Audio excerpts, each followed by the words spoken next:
आज देश के सबसे बड़े जो इंडस्ट्रियलिस्ट थे, कल या आज, कल शायद आज या कल शायद कल उनकी डेथ हो गई और वो आज शायद उनका अंतिम संस्कार था।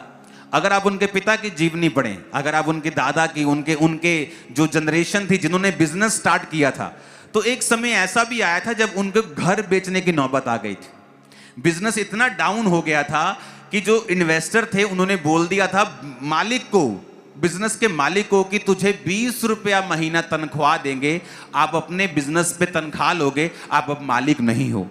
लेकिन जिसने इतना बड़ा बिजनेस खड़ा किया, आज हमें बड़ा बिजनेस नजर आता है। आज चर्च में अगर आप निगाह मार लोगे ना तो हजारों चीजें टाटा की लगी मिलेंगी, लोहे से लेके, कई बार आपको शेड से लेके आपको हर चीज आपको टाटा की मिलती है। क्यों? एक बंदे ने रिस्क लिया, अपने परिवार से उठा, अपने परिवार को छोड़ के वो मुंबई आ गया। परिवार वाले जाने नहीं दे रहे थे, लेकिन कहता कुछ बड़ा करना है। जब मुंबई आया तो काम शुरू किया, नौबत आ गई, घर बेचना पड़ गया। अपना घर लास्ट बेचा तो उस बिजनेस को सहारा मिला और वो चला।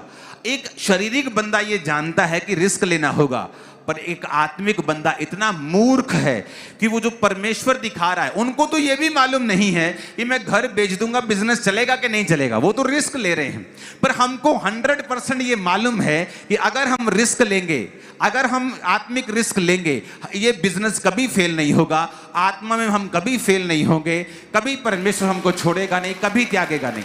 ऐसा एक भी विश्वासी बाइबल में नहीं है जो अब्राहम के समान, जिसने परमेश्वर को फॉलो किया हो और बाद में परमेश्वर ने उसको पूछा ना हो, या बाद में परमेश्वर ने उसको छोड़ दिया हो, या उसको रिस्क लेने का कोई फायदा ना हुआ हो। मैंने रिस्क लिया है, पैसों का भी लिया, जान का भी लिया, रिश्तेदारों का लिया, दोस्तों का लिया, हर चीज का रिस्क लिया। आज हर चीज मेरे पास बहुतायत में है क्योंकि मैंने वो रिस्क लिया। आज अन्य लोगों के पास वो चीजें क्यों नहीं है? क्योंकि उन्होंने रिस्क नहीं लिया। हालेलुया। आज लोग सुनना चाहते हैं, अच्छा खामरा चर्च क्या कहती? क्यों? क्योंकि जब बड़े मुद्दे होते हैं कोई बोलता नहीं, सब चर्च की ओर देखते हैं। तो जो रिस्क लेता है फिर उसको लोग सुनना शुरू करते हैं। कितने मेरी बात को समझ रहे हैं?